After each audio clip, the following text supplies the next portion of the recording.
स्वच्छ देशासाठी अनमोल संदेश. सरदार इंदरजीत सिंग सिद्धू, पद्मश्री 2026. एक ओंकार सतनाम.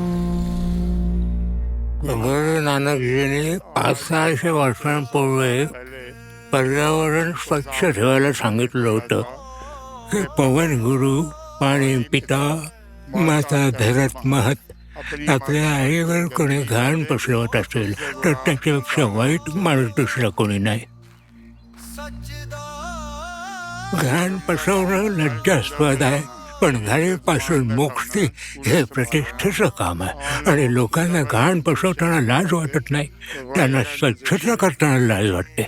हे आहेत पंजाब पोलिसातील एक रिटायर्ड DIG इंदरजीत सिंग सिद्धू, ज्यांना चंदीगडचे लोक दररोज स्वतःहून रस्ते स्वच्छ करताना पाहतात.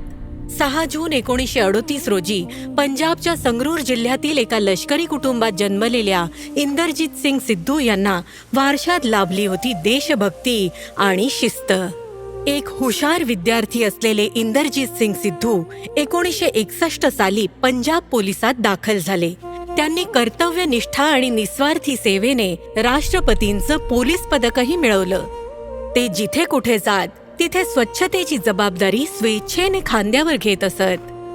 लग्नांमध्ये कधी जायचो तेव्हा लोक डिस्पोजेबल कप मध्ये पिऊन ते कुठेही फेकून द्यायचे. ते त्यांना सांगायचे की तो कप उचलून कचरापेटीत टाका, तुम्ही तो तिथे का टाकता? हा त्यांचा स्वभाव आहे.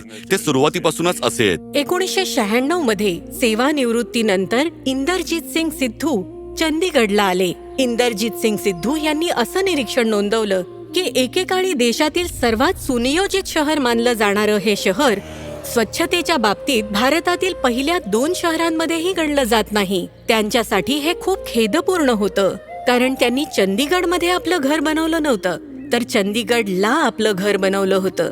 इंदरजीत सिंग सिद्धू यांनी एकट्यानेच आणि नियमितपणे रस्त्यांवरील घाण साफ करायला सुरुवात केली. हळूहळू ही समस्या वाढतच गेली. कचरा उचलायला जास्त वेळ लागायला लागला आणि फेरफटका मारायला कमी. मग मी फेरफटका मारणं पूर्णपणे बंद केलं. फक्त कचरा उचलायचं लक्षात ठेवलं. एका रिटायर्ड DIGंना रस्ते स्वच्छ करताना पाहणं लोकांना विचित्र वाटलं. काहींनी खिल्ली उडवली तर काही जण चकित झाले. माझे काही मित्र येतात भेटायला तेव्हा म्हणतात की तुम्ही शेजारी नसता तर आम्ही इथेच कचरा टाकला असता. आता आम्हाला वाटतं की तुमचे वडील उचलतात तर आम्ही इथे तो टाकू नये.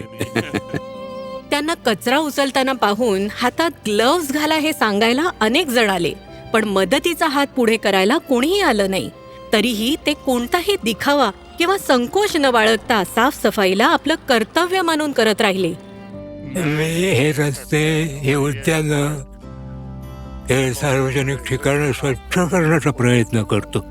म्हणजे इतर लोकही पाहतील की हा एक हाती काम करतोय, आपणही त्यात सामील झालं पाहिजे आणि सार्वजनिक ठिकाणं स्वच्छ केली पाहिजे. जेव्हा त्यांना पद्मश्री पुरस्कार मिळाला तेव्हा जे लोक मला तुमचे वडील काय करत आहेत असं विचारायचे, त्या सगळ्यांच्या वागण्यामध्ये मला बदल जाणवलाय आणि मला त्यांचा अभिमान वाटतो. सरदार इंदरजीत सिंग सिद्धू, पद्मश्री 2026. कोटी कोटी नमस्कार.